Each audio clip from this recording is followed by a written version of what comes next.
বিসমিল্লাহির রহমানির রহিম। আসসালামু আলাইকুম। জনতার রান্নাঘর থেকে সবাইকে জানাচ্ছি শুভেচ্ছা। আশা করি সবাই ভালো আছেন। আজকে যে রেসিপিটি করব সেটা হচ্ছে ডিমের রেসিপি।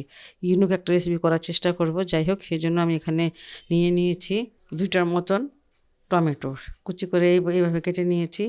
আর 6টা হচ্ছে পেঁয়াজকালি, এগুলো কুচি করে কেটে নিয়েছি। এখানে 6টার মতন কাঁচামরিচ কুচি করে নিয়েছি। আর এখানে আমি একটু দিয়ে দিব ব্ল্যাক পেপার, দিয়ে দিয়েছি স্বাদ মতন লবণ। সবগুলো ভালো করে মিশিয়ে নিব। আর এখানে আমি নিয়েছি 3টা ডিম। ডিমের সাথে সব মিশিয়ে নিব। এটা মিশানো হয়ে গেছে, এটা আমি একটা সাইডে রেখে দেবো। এখানে আমি রসুন কুচি করে নিয়েছি। আর এখানে আমি নিয়েছি 2টা পেঁয়াজ।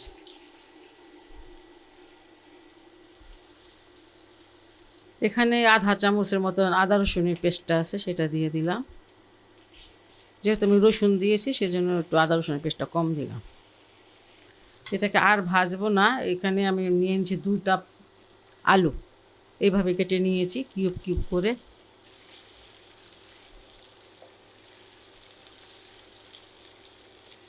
এখানে অল্প একটু মশলা আছে, 1/4 চামচ হলুদ, 1/4 চামচ ধনিয়া, 1/4 চামচ মরিচের গুঁড়া, এটা দিয়ে দিলাম। এটা একটা ডিমের ভাজির মতো।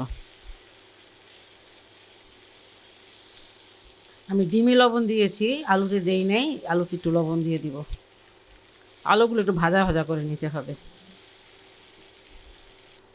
আলুটা একদম ভাজা ভাজা করে নিয়েছি, কোনো পানি দেই নেই, আপনারা দেখেছেন। আর আপনারা দেখে নেবেন আলুটা সিদ্ধ হয়েছে কি না। আলুটা ছোটো করে কাটতে হয়। এই যে আলু একদম সিদ্ধ হয়ে গেছে, গরম। বিসমিল্লাহ। আর এখন আমি ডিমের মিশ্রণটা এটার মধ্যে দিয়ে দিব।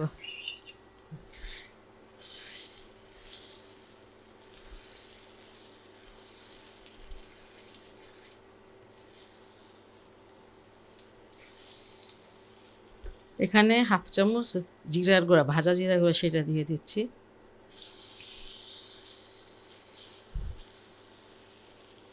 এবার আমি আঁচটা একটু কমিয়ে দিব। কম আছে, এটাকে ভাজা ভাজা করে নিতে হবে, টমেটোগুলো যেন গলে যায়। ডিম দেওয়ার পরে এটাকে আমি 6 মিনিটে রান্না করে নিলাম। খুবই সহজ, ঝটপট হয়ে যায় রেসিপিটা। আর আপনারা কি দিয়ে এটা খেতে চান, যেটা দিয়ে খেতে মন চাইবে সেটা দিয়ে খেতে পারবেন।